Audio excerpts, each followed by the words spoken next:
Yeah, hi, I'm Phil DeVol. I'm associated with Bridges Out of Poverty and Getting Ahead in a Just Getting By World. And I'd like to have you meet Bonnie Bazata.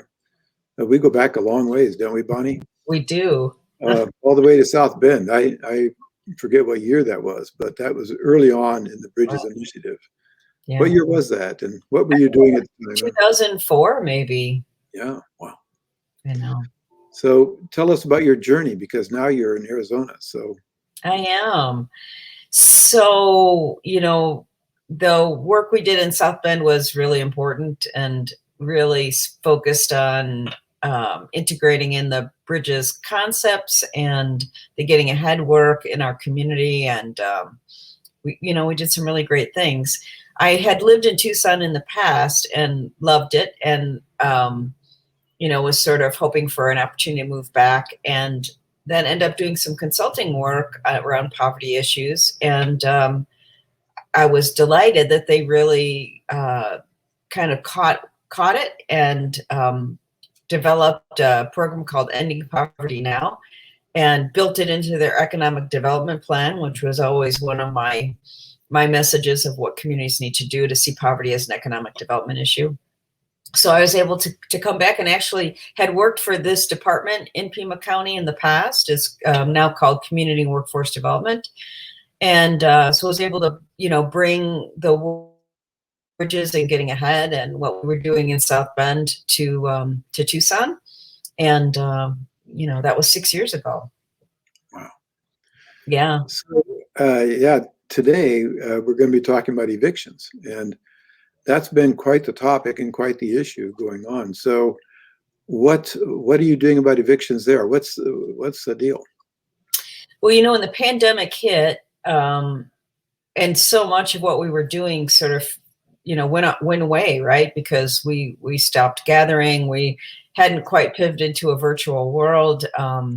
We were all trying to figure out sort of what to do. And I will say our department very bravely never closed to the public. We went into work every day and we greeted the public because we had resource rooms and computer labs and things to help people. And this department has historically done the community actions. So we had done the rent and utility assistance previously for decades. And, when I really thought about what I knew about poverty and what I thought in this time of crisis was most important for families in poverty was staying housed, right? If you lose your housing, you lose so much and you go into a much deeper hole. And then also knowing that in the middle of a pandemic, you're more likely to be exposed to the virus, to spread the virus, to become ill. So I thought it made a lot of sense to really focus on eviction prevention at that time. And so that's what I did. I just pivoted and I'd done some work, Phil, on eviction prevention prior to it, but a small percentage of my time. And this was an opportunity really to go full on and then, to try to figure it out with our team and with our community about what do we need to do around eviction prevention. And in Arizona, fortunately, our governor set a moratorium in place pretty quickly prior to the CDC moratorium that came online in late August. So that gave us some opportunity to try to begin ramping up our rent assistance and utility assistance and other programs, of which we have a fabulous team that's run by Manager Cervantes, and she's done a great job. So that's really kind of her corner. But I was helping to do a number of things, including, sort of mirroring the Bridges concept of really getting the community gathered together around an issue. And so one of the things we started was just weekly conversations. And we now have 40 to 50 people who come on that call and about 120 people who get the email. So it's a real cross-section of our community. And it's a way, I think in a time of crisis, communication and transparency are two of the most important things you have to put in place. And that's what these conversations do, is they keep all of us informed, sharing what we know, inquiring, trying to do some prediction and forecasting about what's coming and how to respond to that. And, how do we, and also really keeping the equity conversation front and center. So how do we make sure that we're not just giving out funds, but that we're targeting the most vulnerable parts of our community? And so that was one of the efforts. And Phil, do you want me to kind of keep talking about more we've done, or? Well, we talked the other day, and there are so many creative things you were doing. I think if you can get into that, I think people would be really interested, because we're all facing this. Yes, absolutely. So I want to say that I really, it was intuitive. And again, I think it sort of mirrors Bridges' principles, like get everybody in the room and around the table talking to each other. And I think that helped us understand, sort of see what was happening, because, one of the strangest parts of this pandemic is the isolation it's caused, right? Yeah. We, and I felt so disconnected from our community, from our Getting Ahead community, from our network. So this was a way for us to really stay connected and start anticipating what was happening. We had a wonderful University of Arizona researcher who did a great job keeping an eye on some of the census data that was looking at eviction vulnerability and giving us some forecasting around that. And out of that, the county, I think, did a really smart thing and launched a task force of about 27 leaders across the community, but also we had action teams, which brought more people on, and it included the housing sector. So, we had everybody from nonprofits to faith community, housing sector, elected officials, folks at the table. And out of that, we had 37 recommendations. And one of the top ones was around an eviction diversion program, which had several components to it. One was legal representation for tenants, right? Because in most situations, 90% of landlords have lawyers and 90% of tenants don't. And so even in a non-payment of rent case, knowing, just even having tenants show up for their case is a big step. So, but also looking at how do we try to divert cases away from the courts so that tenants don't get an eviction judgment, and not to go too much into the weeds.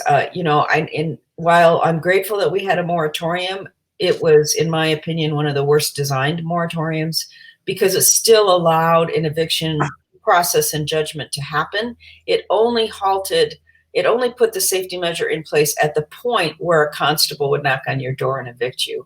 So it was very confusing to tenants, and it put an eviction judgment on millions of people in this country who will now have a much harder time finding housing because of it. So, to the credit again of Pima County, a board of supervisors passed funding to launch a program that's called the Emergency Eviction Legal Services Program, or EELS. And so I was asked to help launch that program, which has been really great. And my department has allowed me to bring in a concept that, again, to me is really based in my thinking that's informed by Bridges' principles around navigators. So for me, a navigator is a smart problem solver who can come alongside somebody at a moment of crisis, when it's hard to think through, when it's hard to see the future, when it's hard to, know how to navigate the resources that are out there, which in most of our communities is very choppy and disconnected. And so the navigators are there to help do problem solving. And so in this case, we have navigators who can contact tenants, let them know about their option for legal representation, and then accelerate our rent assistance program. So Tucson, like every community across the country now, has a lot of money coming in for rent assistance, which has never been the case historically. But getting it out the door, is the problem, right? All of us have had to scale our operations up significantly to try to move this out. And I will tell you, Pima County is in probably the top 10% of the country in doing that. And I think it's because, we've worked really hard, but really smart too. And because we have a very connected community, we're talking to each other. We're thinking about how to make the design work better. And so having the EELS program now inserted in there has been, I think, a real asset. And it's allowing us because before we didn't really, in Tucson, as in most communities, we don't know who gets evicted, right? The courts don't collect that information. And if people don't show up for their hearing, we have no idea. So this is allowing us to really know who's getting evicted. And we've put a number of systems in place to try to catch people, because that's also a difficult thing to do, to get to them. But if we can get to them before the eviction or just after the eviction judgment and put these pieces in place, including accelerating rent assistance. So I need to check our numbers, but we've had about 3,000 people in the pipeline for rent assistance, right? And we're pushing $1.5 million a day out, $1.5 million a week in rent assistance out, about 250 families. But the more keep signing up, right? So what it allows us to do is go into that pipeline, find the families who are just about to be evicted and accelerate them so that they can get the rent assistance and we can avoid that. And we have to remember too, our goal is to make landlords and properties whole, right? They're owed money. They're in a hole as well. So when we provide that rent assistance, it goes directly to landlords. And so it keeps their housing stable and keeps the individual housed. So, and then we are working on a diversion program, a settlement process, we're calling it, that will be before a judge, but it will not put an eviction judgment, and hopefully will allow us to bring the two parties together, find a settlement. It's legally binding, and then be able to avoid the eviction judgment. So we're also then asking, because I work in under the workforce development umbrella, we're also saying to people, do you need a job? We can pay 3 months forward right now, 12 months back, 3 months forward. So that's a big span of time. But in 3 months' time, are you going to have a paycheck? Are you going to be able to be solvent? And so if the answer is no, then we can connect them with job assistance. We're asking them about the child tax credit, which is, going to help a lot of families. But if they're not getting it, then we have a partnership with our United Way to try to help people jump through some extra hoops so they can get that child tax credit. So we're really trying to think strategically, because these are fairly quick connections with families. We've got a lot of people to deal with, so we can't spend as much time as we'd like. But strategically, what are the things we can do to keep them stable now and help them be stable into the future, and then move on to the next family? Those are, I appreciate the detail that you're giving, because people have to kind of visualize this where they are, right? Yeah, right. Talking about these things. And I think I think this is a time when we're being forced to be really creative. And it sounds like you've got a platform in an organization and a way of talking in your community that brings everybody together. Yes, Phil. And let me just mention too, and that I really want to recognize and honor our Justice Court, which has made some real important changes. We used to have 9 judges who had varying ways of handling evictions that weren't consistent and were confusing. We now have 1 eviction judge who is really a big supporter of the EOS program, and really trying to, of course, be fair in his administration of justice, but to make sure that we're also helping families stabilize. And there's been lots of little tweaks in the system, which I think have that add up to a bigger win. We found ways to try to minimize the documentation we need for families, so we can accelerate the process and reduce the amount of stress and time it takes. So lots of communication, lots of creativity, and cooperation across these silos, right? We're all these big silos, and we don't always do a great job of talking to each other. So I think we've done a number of things really well. And just another quick example, the city and county, right? We each get our own stream of federal funding. So we've combined it, created one portal for the community to go to, and then we distribute the funds sort of behind the veil as it works out, for the larger system. So really trying to work across our silos in a way that benefits the larger community. I would imagine, it seems to me like working above or across the silos is something that you just don't do overnight. And you probably have been working at that for some time, I would imagine. Yeah, I really think Tucson has a very well connected community and has for a really long time. And I think people see the benefit of that and make an effort at it, which does take effort, right? You have to Oh, yeah. keep building those relationships and thinking creatively and being willing to give up some turf and, and think for the larger good. And I also the other end of this is the homelessness prevention, which we have a really strong collaboration in the community for eviction prevention and or homelessness prevention. So if somebody really isn't going to stay housed and is getting evicted, then we've got a strong network and a team that steps in. We have a Sullivan Jackson Employment Center team that steps in and works with us. And another piece, which is really unusual, is we have some very proactive and compassionate constables.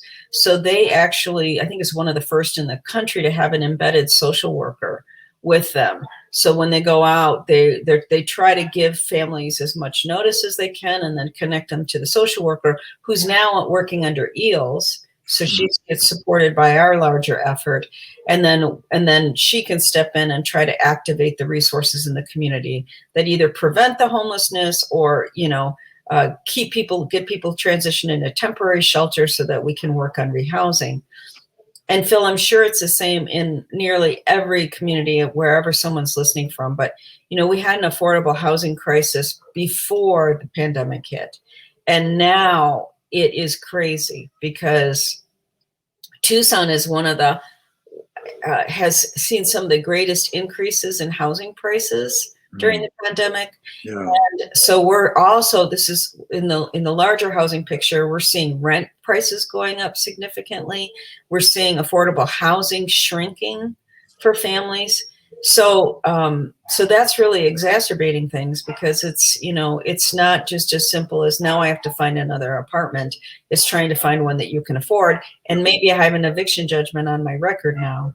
So there's a lot of complicating factors that we're trying to really keep our eye on and find some short and longer term solutions for. Well, the price of housing is a long-term one, I would imagine. You have any ideas on how to address that, or is anyone? I mean, if you have the key to that, the whole world would jump up. Yeah, that's so true. I know that in the short term, the city and county are working together to get more hotel vouchers. So those, and then once we move people into hotels, there's teams that work on trying to help find affordable longer term housing. Okay. The city is buying up some properties that will be transitional housing.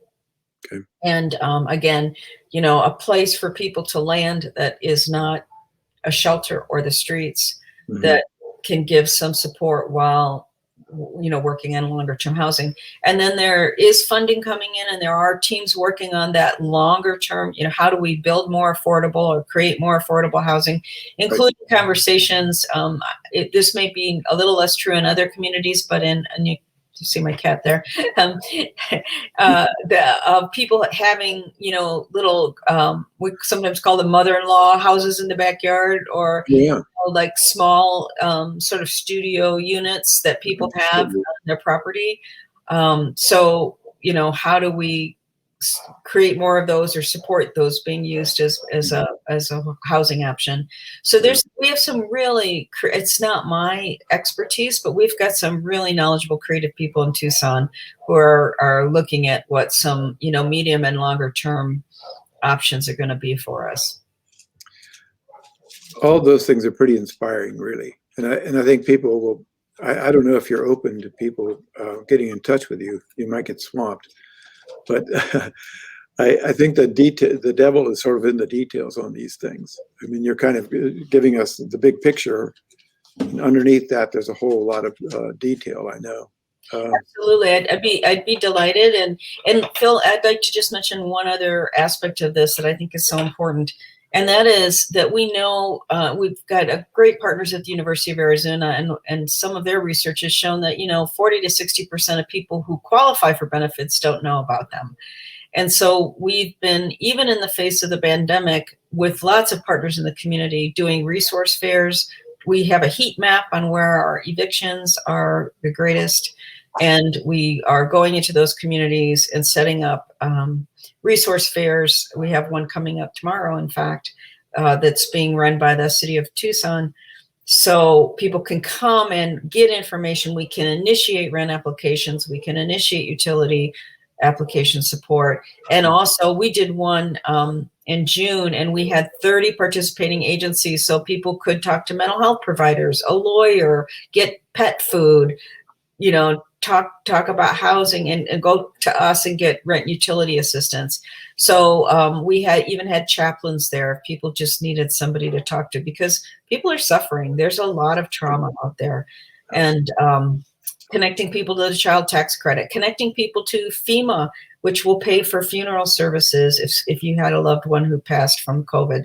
So lots of things people don't know about, right? But we're trying to look for those opportunities to help connect people with immediate and middle and longer term needs in our community, and being very conscious about going into those areas of greatest need. So I really recommend communities, think about those strategies as well. Boy, you've covered a lot of ground. So what would you say if you were to say to a Bridges community that wants to get into this work more deeply? I'm sure in some way or another, all of them are doing something, Right.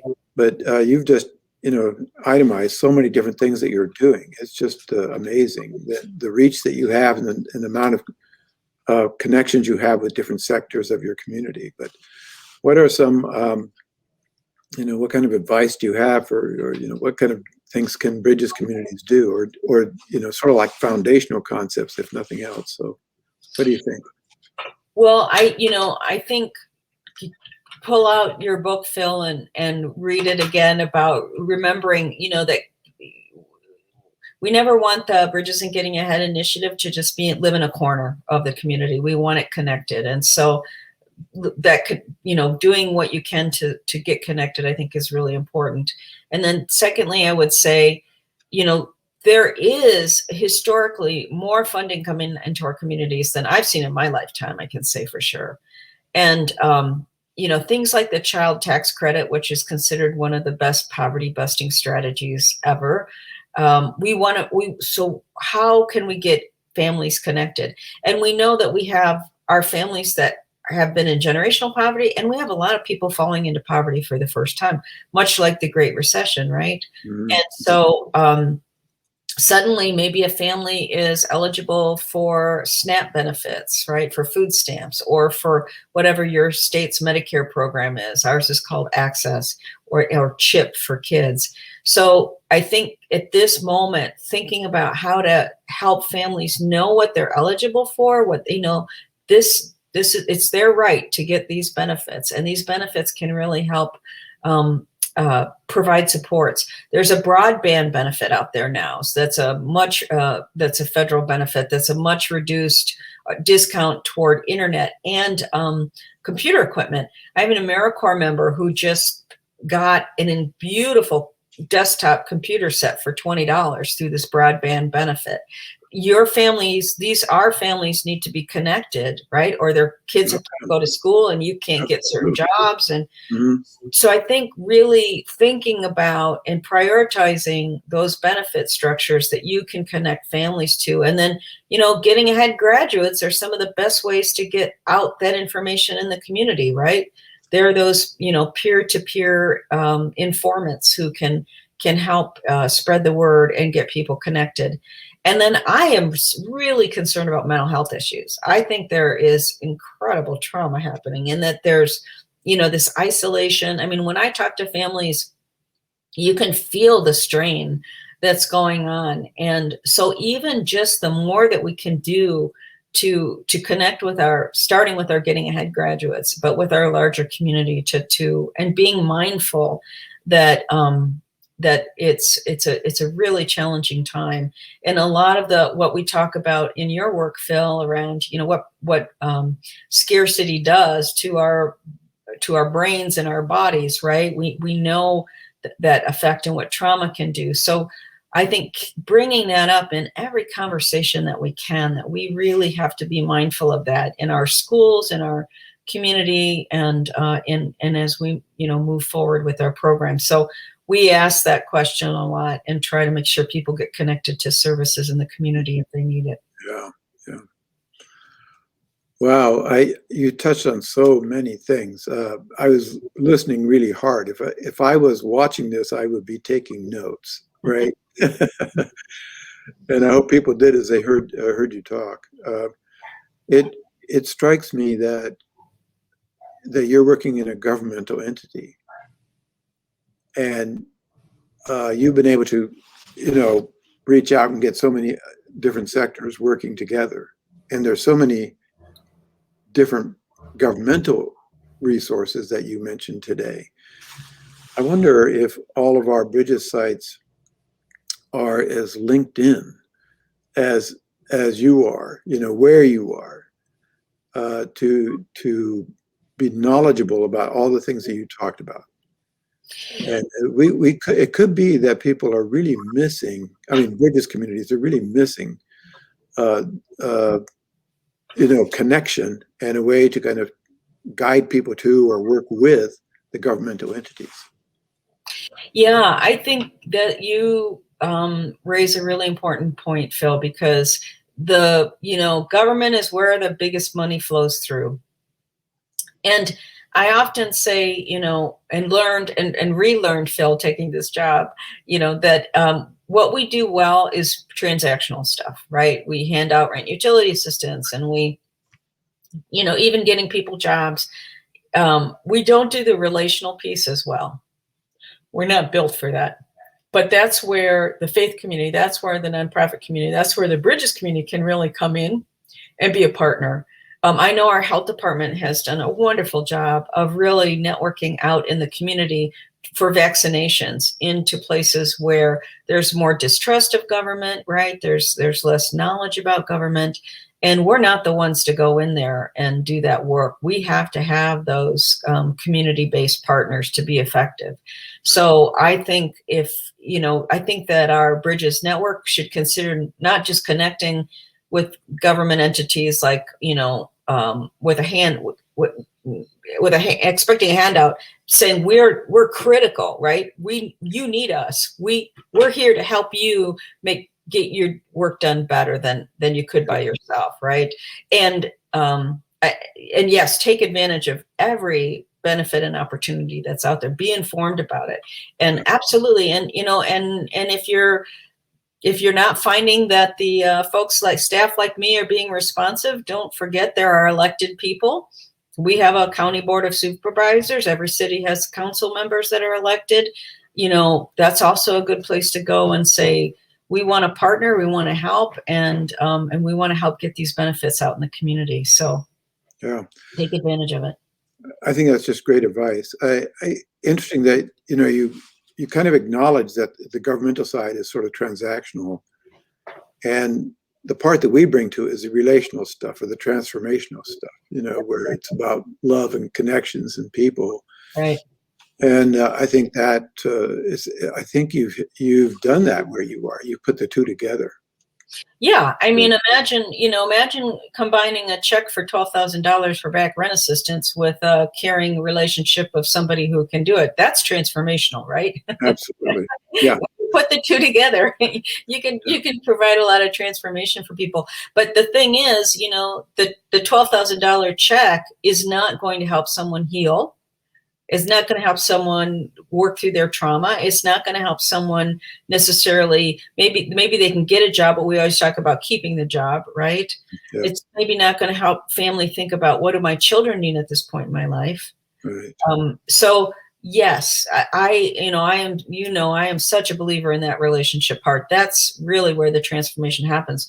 But right now, when we have so much need and we have so many resources, if we can combine those two things, then we get a lot of bang for our buck. Yeah. Well, Bonnie, you've really presented a very hopeful thing. The way you've talked about this is inspiring, and it's really hopeful. And you've got the concrete, experiences. You're working in all those places. So congratulations on that. Well, I really want to say, we have a very unusual county, I think, a very progressive, visionary county. And my department has, for decades, really been the whole one-stop model, which many people have heard about, actually got hatched here in Tucson by Art Ekstrom, and our department has forwarded that. So I'm always excited to be part of this team that always is trying to figure out what can we do better, what can we do more. And we have a wonderful leadership now under Dan Sullivan, and who's really taking us to the next edge and pushing us and thinking and connecting our even under our system, making sure we're connected, because we have everything from jobs. So, for example, we just appointed a staff person that I can hand people facing eviction to, who's told me, yeah, I'm interested in job assistance. So now, rather than saying, okay, go to the one stop and do an intake process and stuff, I'm like, Marhava's going to call you. And she's going to walk you through, and she's going to hear your individual needs. So that relationship piece, right, we're trying to embed in our own system as much as we can. So I really have to give a shout out just to the county, to my department, and then to our amazing network of community partners that we have. So, well, on that note, you're expressing your appreciation to them, and I want to thank you, for sharing your story and these ideas. And I hope people will reach out to you and learn from you. So, Bonnie, thank you so much.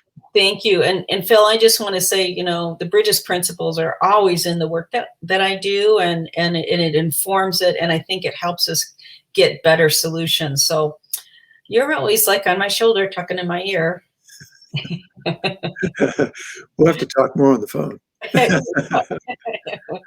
Well, thank you, Bonnie. Thanks so much for doing this with us. Thanks, everyone.